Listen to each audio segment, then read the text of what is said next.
Tá bom. Luciano, eu continuei aqui um pouquinho o bate-papo, falando sobre esses atrasos, da necessidade. Eu acho que a gente poderia passar para um dos principais eixos do saneamento, que é a questão do sistema de abastecimento de água, né? Aí eu queria que você falasse um pouquinho sobre a experiência da Novais Engenharia com relação a esses sistemas de abastecimento de água, uma vez que a gente elencou três principais pontos: macromedidores de vazão, os sistemas de monitoramento e controle de pressão e central de comando operacional, né? Eu queria que você começasse a falar sobre isso e aí você vai ditando aí a sequência e eu vou mostrando algumas imagens, tá? Que você nos forneceu para enriquecer nossa live. Positivo, Eduardo. Uma das coisas que é fundamental no sistema de distribuição de água, primeiro, é saber a quantidade de água que você está produzindo. A gente tem que entender que um sistema de distribuição de água é como se fosse uma indústria. E é uma indústria que produz o quê? Produz água para a população. Então, quando a gente fala de perdas de águas a nível de Brasil, a gente tem alguns indicadores que é de 40% de perda de água, 50% de perda de água, tem municípios de até 70% de perda de água. E aí, se a gente entender que a gente é uma indústria, que a gente produz água, é o mesmo critério de distribuição que eu tenho 50% de perda de água, que é um indicador comum hoje para sistema de distribuição de água. Você vê, comum ter 50% de distribuição de água. E aí, se a gente passar, só estou fazendo uma analogia com a indústria, vamos imaginar que seja uma indústria de automóvel. Qual a indústria de automóvel que se ela produz 100 carros, 50% de carros ela vai perder, né? Ela vai sumir com isso, ou seja, não vai dar faturamento. Tem como ela ser sustentável? Não tem como ser sustentável com 50% de perda de água. E aí a mesma coisa que a gente faz de analogia com o sistema de distribuição de água. Hoje, a eficiência é fundamental. Você tem que trabalhar com indicadores de perda de 20% a 30%, que embora é alto, mas ainda é uma realidade positiva para o Brasil. Então, por exemplo, o sistema de distribuição de água no Brasil, que tem perda de águas de 20% a 30%, já são considerados de conta, né? Então, e como que você vai saber as suas perdas? É o tópico que você colocou sobre macromedidores de vazão, ou seja, são dispositivos, são equipamentos que você instala no seu sistema de distribuição em tubulações, né? E que você consegue medir a sua real produção. A gente tem hoje mais de 80% dos municípios brasileiros que não sabem a quantidade de água que produz, porque eles não têm os equipamentos que são os medidores de vazão para saber o que produz. Aí, meu caro amigo Eduardo, eu te pergunto, se 80% ou mais dos municípios brasileiros não sabem o que produz de água para distribuição, como que ele vai gerir o sistema de distribuição, né? Então, é fundamental que a gente mude a nossa cultura de sistema de distribuição, implantando equipamentos como você está vendo aí na foto. Esses são alguns equipamentos que estão sendo instalados aqui no interior de São Paulo, que permite, sim, o gestor saber o quanto que ele distribui de água no sistema de distribuição. Fundamental também que as pessoas que são da área entenderem que, às vezes, ele tem um diâmetro de tubulação de 300 milímetros, ele vai lá e coloca um medidor na própria linha com o mesmo diâmetro da linha, então ele coloca um diâmetro de 300 milímetros. Mas está errado, o medidor de vazão você tem que dimensionar ele para que ele tenha a velocidade adequada, para que caia os erros de medição do equipamento. Então você está vendo aí na foto, propriamente dito, o medidor de vazão que foi instalado na rede, que ele reduziu o diâmetro. Você tem as reduções. Por que foi reduzido? Porque foi feito um estudo primeiro para saber o consumo de água que tem nesse setor, né? Nesse bairro que vai ser abastecido. E aí, com esse consumo, estudou como que é a variação, que o consumo varia ao longo do dia. Por exemplo, você pega de madrugada, o consumo tende a ser baixo, se for residencial. Você pega no horário de 11, meio-dia, é o horário de pico de consumo de água característico de residências. Então, nisso você vai dimensionar qual é a velocidade máxima, qual é a velocidade de equipamento, para que ele tenha precisão de leitura, né? Aí vocês estão vendo que esses equipamentos, propriamente ditos, são instalados, que as redes de água elas ficam normalmente na rua, né? E aí você tem que colocar esse equipamento na rede, então o equipamento também vai ficar na rua. E aí vocês estão vendo uma caixa sendo construída para abrigar esse equipamento. E a preocupação que tem que ser feita também é uma caixa apropriada, porque dentro dessa caixa vão entrar seres humanos, ou seja, pessoas para dar manutenção. E se a caixa não for apropriada, ele não tem espaço lá dentro para fazer uma manutenção do equipamento. Aí vocês estão vendo algumas lajes que são colocadas em cima dessas caixas, que é fundamental que essas lajes tenham um reforço estrutural. A Novaes, aqui no interior de São Paulo, a gente fiscaliza, além de executar, a gente fiscaliza diversas obras. E é muito triste quando a gente chega numa determinada obra que a gente vê uma tampa dessa rompida. É comum de ver uma tampa que caiu, tá? E por que caiu? Porque ela não foi feita a armação dela de forma correta, a estrutura de aço de forma correta. E se passa um caminhão, uma viatura ou uma moto e cai numa vala dessa, pode vir até acidentar a morte das pessoas. Então você vê aí, depois de pronto uma caixa, já colocada a laje com a estrutura adequada, com a ferragem adequada, ela já recapeada, que aí essa laje muitas vezes, as pessoas que passam no dia a dia, a população, não tem noção que ali de baixo tem um dispositivo, tem um equipamento que é fundamental para ter o controle do sistema de distribuição, que é um macromedidor de vazão. Então, os municípios têm que ter necessidade de implantar. Só que, Eduardo, isso requer investimento, isso requer dinheiro, né? E se requer dinheiro e a tarifa não é adequada e a gestão não é adequada, não sobra dinheiro para pôr o equipamento. Então, quando a gente está aqui falando que mais de 80% dos municípios não tem macromedidores de vazão e não consegue monitorar a sua distribuição de água ou a sua produção, não é que estamos criticando. Às vezes, esse município não tem recurso financeiro, né? E se não tem recurso financeiro, qual é a solução? Aí a gente pode entrar até aqui num debate que seria a partir de concessões. Iniciativa privada vindo colocando dinheiro no sistema de saneamento. Nós estamos hoje um tema que está muito em alta no saneamento, que é o Marco Legal do Saneamento, que é a PEC que está agora em votação, que é a PEC do saneamento, que é uma proposta de emenda constitucional que ela estimula o investimento privado no saneamento. Então, ela não é que ela quer dizer que tenha que ser feito, de jeito nenhum. Ela estimula. Então, vamos pegar um município, qualquer um município X, que ele precisa investir 20 milhões de reais em sistema de distribuição de água para ele conseguir ter o controle, reduzir as perdas de 50% para 20%. Então, repare que eu estou falando de investimento que não é R$1.000, é milhões de reais. E o município não tem dinheiro para isso. Aí ele depende do Estado, depende da União, que também não está... Né? Então, qual seria a solução para isso? Uma das soluções pode ser atrativo da iniciativa privada para entrar dentro do saneamento.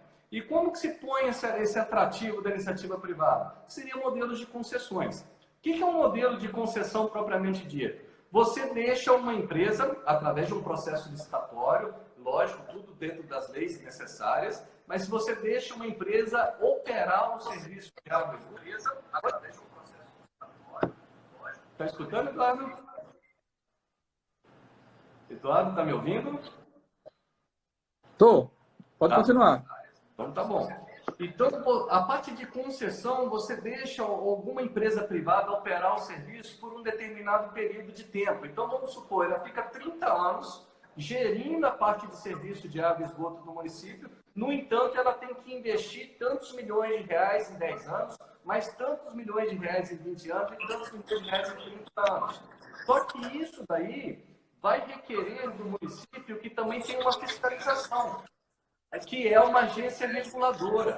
A agência reguladora, ela tem sim que fazer o papel de fiscalizar se esse município está implantando as melhorias do sistema de distribuição de água, né?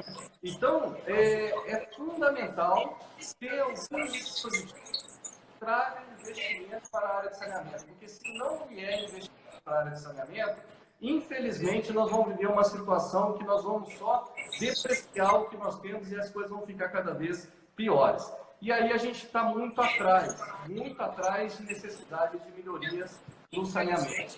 Então, Eduardo, a concessão quer dizer que eu sou a favor de concessão? Não quer dizer que eu sou a favor de concessão. Eu sou a favor de que o município tenha indicadores na área de saneamento que esteja adequado principalmente para a saúde pública. Tá? Então, se o município não tem condições de investimentos, ele tem que arrumar outra forma. E a concessão é uma das opções. E essa PEC aqui agora, que é a PEC do saneamento, ela estimula o investimento privado, que coisa que era um pouco mais difícil. E a gente tem casos aqui no interior de São Paulo de muito sucesso de concessão. Tá? Mas também teve casos que a concessão foi um fracasso. Mas aí que está, o processo licitatório, quando você não faz um processo licitatório adequado, você faz com que você caia no risco de ter uma empresa que não seja adequada para tocar o sistema de distribuição de água ou de esgotamento sanitário. Então, é necessário arrumar meios de investimento, porque está muito aquém o saneamento no Brasil. Precisa trazer investimento. Qual é a forma de investimento? É uma outra discussão que tem que ser feita.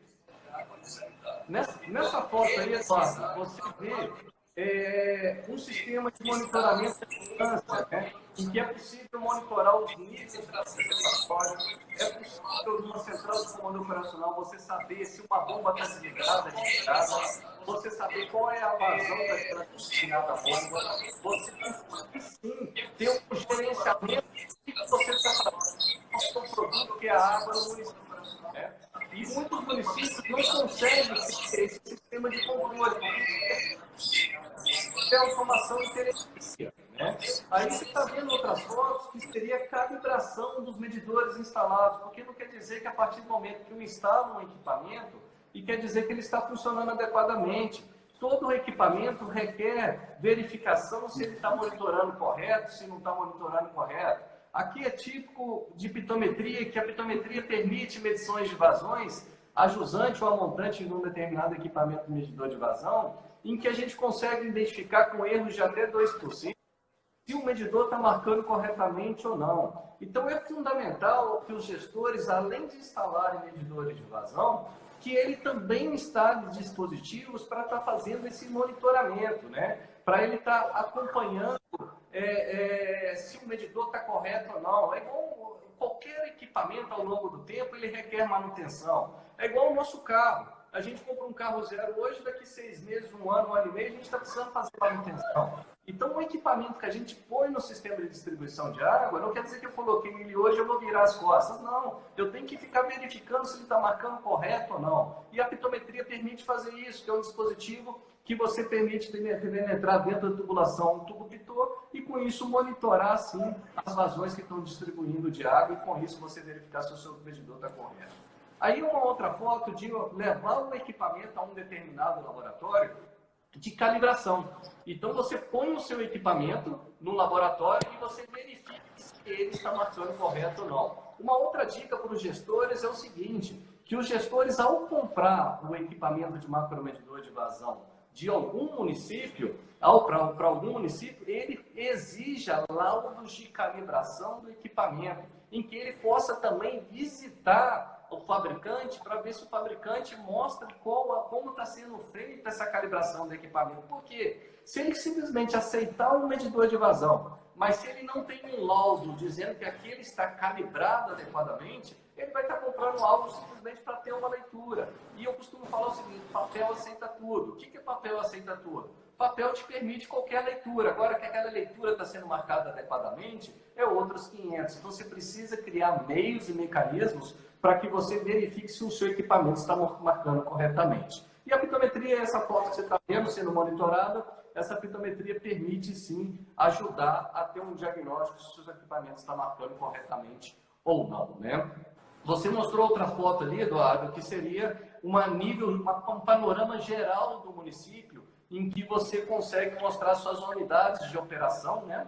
E essas unidades de operação você consegue monitorar o que está acontecendo. Só que é importantíssimo também que você, ao clicar numa unidade de operação, você visualiza uma outra tela, que aí você vai ver propriamente dito o que tem no sistema. Então vamos supor, aí você está vendo a tela geral, e você tem nesse sistema aí que você clica em cima de um desses reservatórios, por exemplo, e você vai ver uma outra imagem, né? Que aí seria o que realmente existe numa escala mais apropriada dentro daquela unidade. E aí você vai conseguir visualizar o que tem de medidor de vazão na unidade, quanto que está marcando aquele medidor. Vamos supor, eu espero que 11 horas da manhã seja 5 litros por segundo a distribuição de água. Aí, ó, nessa tela que você está vendo, é quando você clica em cima de algum daqueles na planta geral, você vai para uma outra tela igual a essa. Então você vê se a sua bomba está ligada, se a sua bomba não está desligada, o nível que está o reservatório. Vamos supor, de madrugada é esperado das 7 da manhã você você distribuir 3 litros por segundo para um determinado setor.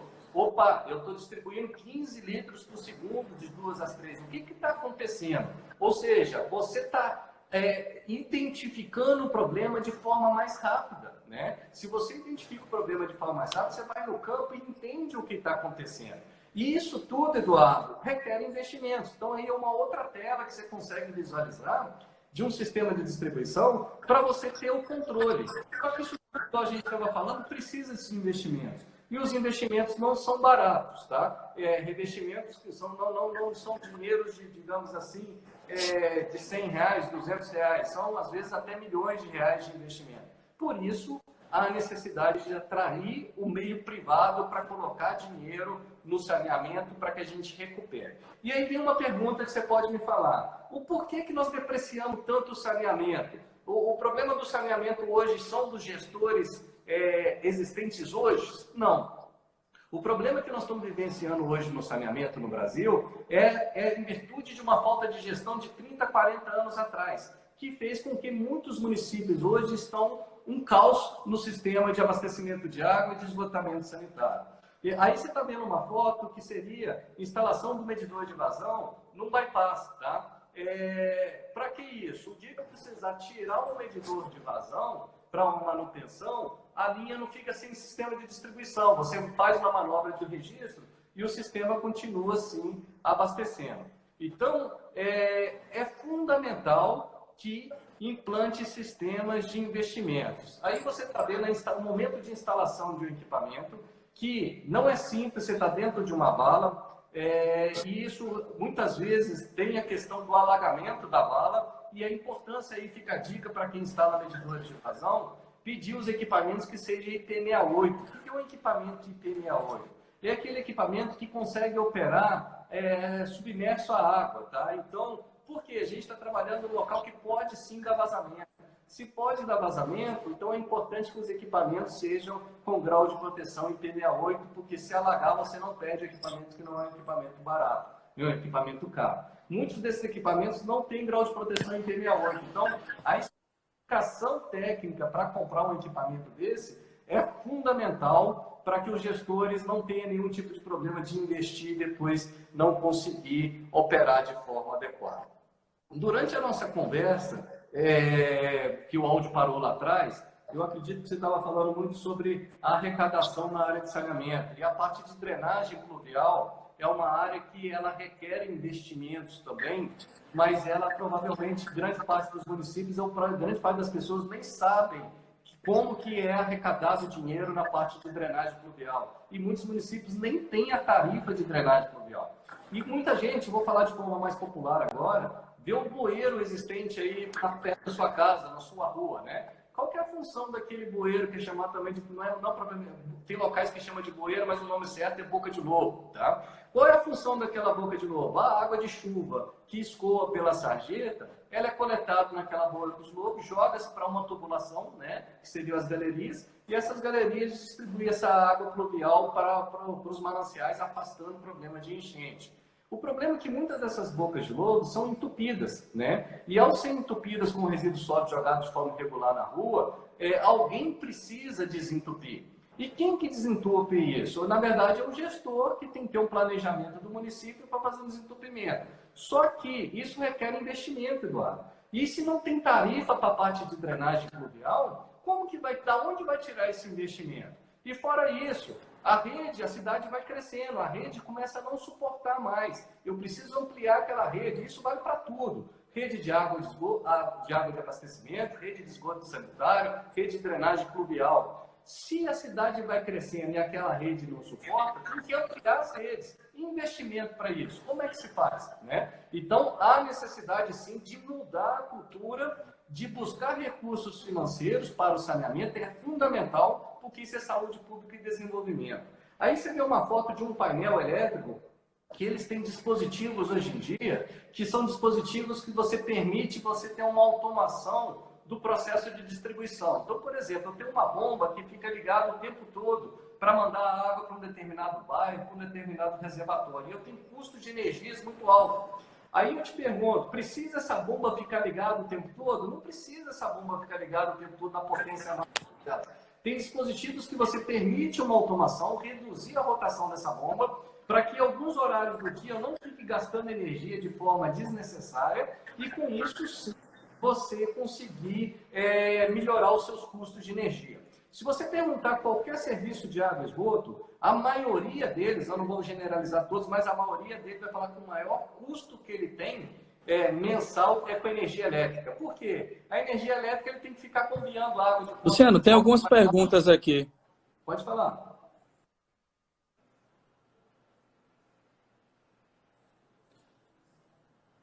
Eduardo?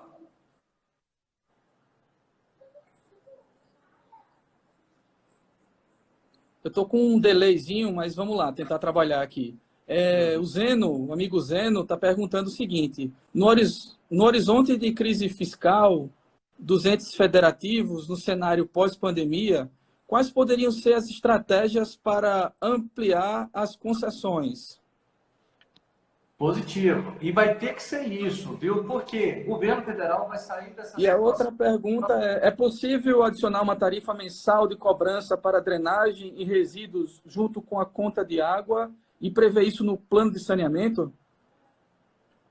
Positivo. Então, quanto à primeira pergunta, não tenha dúvida de que o governo federal vai sair dessa crise quebrado, o governo estadual vai sair dessa crise quebrado. E como que vai ter necessidade, como que vai, da onde vai vir o dinheiro para que se invista no saneamento e qualquer outras áreas de infraestrutura? Vai ter que ser parcerias privadas, tá? Não vai ter como. Ou como vai ser essa modalidade? Existe diferentes formas de modalidade ser implantada isso no Brasil. Uma das coisas é as concessões, em que você disponibiliza para que a iniciativa privada opere aquilo por um determinado período de tempo e que ela, de contrapartida, tenha que fazer os investimentos necessários. Então, para isso, ela precisa de 20 a 30 anos operar no sistema de distribuição. Então, não tenha dúvida que a saída para a infraestrutura no Brasil vai ser parcerias públicos-privadas e concessões, tá? É a minha sugestão para que isso aconteça. Outra questão, a outra pergunta foi... qual foi a segunda pergunta, Eduardo, que eu acabei não anotando?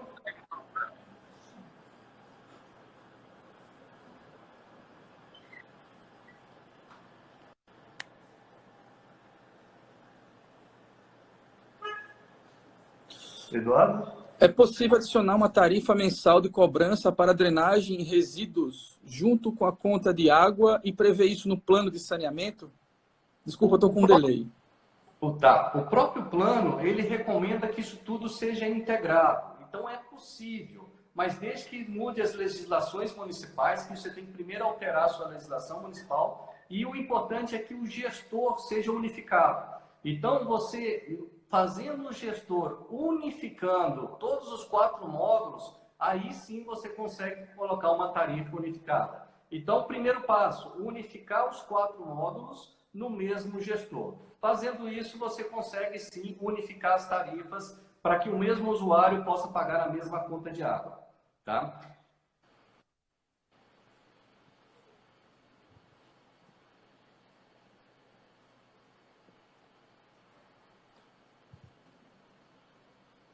Luciano, desculpa interromper. Acho que a gente está chegando no tempo. Acho que pode ter mais perguntas, se alguém quiser fazer mais alguma pergunta, mas eu queria que você focasse num ponto importante. A gente tem alunos, tem engenheiros, profissionais assim formados, e eu queria que você, como profissional, docente também, desse algumas dicas para esses profissionais que buscam oportunidade na área. Qual é o conselho que você daria para eles, para a gente fechar a nossa live? E a outra pergunta aqui, do professor Marlos, e o incentivo às fontes alternativas de abastecimento? Aproveitamento de água de telhado, por exemplo. Então, eu queria que você respondesse primeiro essas perguntas do Marlos e depois partisse para as suas dicas para os profissionais que buscam oportunidade na área. Bom, não tenha dúvida nenhuma que tudo que você tenha como alternativa para redução de bens naturais é fundamental. A recuperação de água de chuva se torna muito interessante, sim, mas desde que seja feita com uma política adequada. Por quê? A gente tem muitos problemas de dengue, por exemplo, nesse país, que é água parada. Se a gente põe um usuário para aproveitar uma água de chuva, ele deixa essa água num tanque parado muito tempo, ele vai sim trazer problemas de saúde pública por outro lado. Então, como fazer isso é uma das coisas que precisa, sim, primeiro, mostrar para a população como fazer de forma adequada o aproveitamento de água de chuva, que tem técnicas hoje no mercado que mostram que é possível, sim, funcionar da forma correta. A preocupação que eu tenho não é que eu desestimulo, eu incentivo, mas a preocupação que eu tenho é que, se a gente partir para todo mundo usar, será que as pessoas vão usar corretamente? Ou isso vai começar a ocasionar outros tipos de problemas de saúde pública, por exemplo, a água parada, que traz o problema de dengue, que é muito significativo no nosso país. Mas, assim, é possível, sim, e é recomendado principalmente para as indústrias, supermercados, que têm área de telhados muito grandes, né? Isso sim você consegue dar um reaproveitamento para utilizar essa água para um fim menos nobre, né? Então, para uma lavagem de piso, para uma lavagem de carro, para uma água de vaso sanitário, para uma irrigação de jardim, isso tudo você não precisa de uma água potável, que é uma água nobre. Então, sim, daria para ser utilizado. Quanto à outra pergunta aí, a dica para ficar para os profissionais, a primeira pergunta que eu faço é o seguinte: você tem que se perguntar qual é o seu ponto forte e qual é o seu ponto fraco. Se você não souber qual é o seu ponto forte e qual é o seu ponto fraco, isso já fica difícil de você escolher o que você quer. E a segunda pergunta que eu peço para que todo mundo fale é o seguinte: o que você é bom? O que você faz com qualidade? O que você faz que você tem um diferencial? Vou te dar um exemplo simples, Eduardo. Eu sou louco para ser jogador de futebol, tá? Adoro, tenho o sonho de ser jogador de futebol. No entanto, eu não sou bom o suficiente para ser um jogador de futebol. Então, adianta eu ficar sonhando com algo que eu não sou bom? Então, a primeira coisa que você tem que se perguntar é: o que você faz que você gosta, que você é bom e que você tem ponto forte? Bom, identificando isso, você vai para a sua área de atuação. Então, para a sua área de atuação, você identificando que você tem pontos fortes, que você é bom naquilo, você já tem uma grande chance de ter sucesso. Tá? E aí, para você ter o sucesso, você tem que ter alta performance. Para você ter alta performance, você precisa de 4 pilares. O primeiro pilar que você tem que ter é competência. Ou seja, você é competente naquilo que você faz? Você é bom naquilo que você faz? Beleza, você está no primeiro pilar certo. Segundo pilar é dedicação. Não adianta nada você ser bom no que você faz se você não dedica. Se você não acorda cedo, se você não vai até mais tarde, se você não está ali estudando, se você não está se dedicando a ter um crescimento, se você não tem garra para aquilo acontecer, né? E a dedicação está junto com a persistência, né? Você tem que estar ali lutando no dia a dia para que aquele sonho que você acredita que é bom, você realize. Então você tem que ter dedicação, que é o segundo módulo que eu falo que é o segundo pilar que precisa ter. O terceiro pilar que tem que ter é a eficiência. Ou seja, não adianta nada você ser bom no que você faz, você ser dedicado no que você faz, mas você não tem eficiência. Ou seja, eu costumo levar uma analogia para o esporte, que é como se fosse um time de futebol que tem 95% de posse de bola, faz o outro time ficar o tempo todo envolvido, mas o outro time não consegue fazer gol, mas o outro time apenas uma bola consegue ter eficiência e pôr para dentro do gol. Ou seja, quem ganhou a partida, quem teve resultado, foi o time que tinha menos competência, tinha menos dedicação, mas teve eficiência. Então não adianta nada. E se a gente levar isso para o ramo, por exemplo, da engenharia, por exemplo, eu tenho um exemplo. Se eu sou um belo projetista de abastecimento de água, mas se eu demoro 12 meses para fazer um projeto, para ele ficar redondo, e o outro é muito mais eficiente, faz o mesmo projeto com a mesma qualidade em 2 meses, alguma coisa está errada na minha eficiência. Eu sou bom no que eu faço, eu dedico, mas eu não tenho eficiência. Então, a primeira coisa que você tem que buscar é a eficiência. Como que você busca? Fazendo uma autocrítica de você e olhando e estudando, para você cada vez mais buscar a eficiência. Quarto módulo, quarto pilar aí que é fundamental é resiliência. O que é resiliência? A capacidade que o profissional tem de absorver uma crítica e voltar ao seu estado natural. Ou a capacidade que o profissional tem dele ser destruído emocionalmente por uma crítica ou de uma pancada forte que ele recebe num determinado dia do seu trabalho, mas ele volta ao seu emocional porque ele acredita nele, ele acredita que ele tem potencial. E ele tem que entender que a crítica é muito importante. Muitas vezes os profissionais recebem uma crítica e entram no ouvido e saem no outro porque ele fala assim: isso não serve para mim. Se não serve para você, meu amigo, muitas vezes aquela crítica não era para você. Então pensa o seguinte: opa, deixa eu entender essa crítica e o que eu preciso fazer para melhorar. Porque o erro é o melhor professor.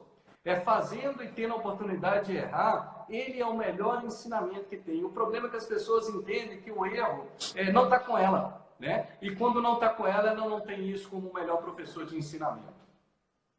Eu queria que você fizesse suas considerações finais. Tem uma pergunta aqui do Diogo, perguntando como posso empreender nessa área. Queria que você respondesse e fizesse as suas considerações finais. E aí, Luciano, eu já agradeço muito a sua disponibilidade. Muito bom rever o amigo, né? Espero que, quando passar tudo isso, a gente se encontre pessoalmente. Então, eu gostaria que você respondesse como empreender. A gente tem alguns minutinhos só nessa área e fizesse seu fechamento, tá? Muito obrigado a você e a todos que estão nos assistindo até esse momento. Bom, o empreender, uma das sugestões é que você primeiro estude a área do que você está querendo empreender. Ou seja, você tem que ter conhecimento naquilo e identificar dentro dessa área o que dá como retorno para o empreendedor. E a minha sugestão é investir em tecnologia, tá? Então, tudo que é tecnologia no saneamento tem um mercado significativo, tá? Porque nós estamos muito atrasados. Então, se você vai investir em uma tecnologia que você consiga fazer uma automação com preço mais em conta, que você consiga fazer uma visualização de um nível de reservatório com preço mais em conta, você consiga fazer um aplicativo de celular que o gestor vai conseguir, sim, ter um melhor gerenciamento do sistema de abastecimento, esgoto sanitário, drenagem pluvial, resíduos sólidos. Isso sim o mercado está precisando. Então, minha sugestão do empreendedor nessa área é que invista em tecnologia na área de saneamento. Qualquer tipo de tecnologia. Mas para isso, estude primeiro o que existe no mercado, tá, de tecnologia, quais são os custos dele e qual é o diferencial do seu produto. Porque se o seu produto não tiver diferencial e custo, principalmente, ele não vai implantar. Então, a minha sugestão é que seja alguma coisa nessa linha. Eduardo, para fechamento, satisfação enorme de te ver. Fico feliz do seu sucesso aí como professor, te acompanho à distância, sua família é maravilhosa. Quando você vier a São Carlos, a Novais está à disposição, vem conhecer a nossa estrutura. A Novais hoje tem aproximadamente 100 profissionais, tá? Que eles que fazem essa empresa crescer. Na situação da crise que nós estamos vivendo no país, pegando aí desde 2014 com a crise econômica forte, a Novais teve crescimentos de 25% ao ano, a média nossa é 25% ao ano de crescimento, mas isso não é mérito meu, e sim é de todos os colaboradores que existem, que eles que fazem essa empresa acontecer. E com isso a gente vai subindo um degrauzinho a cada dia. Quem sabe um dia eu não vou ter oportunidade de prestar serviço aí para o lado de Alagoas, né, que vai ser uma satisfação enorme, mas tudo é possível. E o nosso lema é um degrau a cada dia. O nosso propósito é aplicar soluções, né, implantar soluções para a área de saneamento com uma equipe multidisciplinar e impactando aí pelo menos 50 municípios em 2 anos. A Novais hoje já trabalhou em torno de 75 municípios, a grande maioria desses municípios é no estado de São Paulo, a gente atuou também no Rio, Paraná e Minas, e estamos conseguindo um degrauzinho a cada dia com esforço e dedicação. É lógico, com estudo também. Então, uma das coisas aí para os profissionais que querem continuar na área é a humildade, né? Para que vocês possam entender que vocês precisam melhorar, estudar e não tenha dúvida nenhuma que vocês vão cada vez mais alcançando os seus objetivos. E qual é a sua meta? Qual é o seu objetivo? Se você não souber isso, meu amigo, se você não souber aonde você quer ir e qual é o seu sonho, aonde você quer chegar, nada vai adiantar. Então, se você tem que ter a sua meta para você conseguir atingir o que você quer e ser bem sucedido um dia.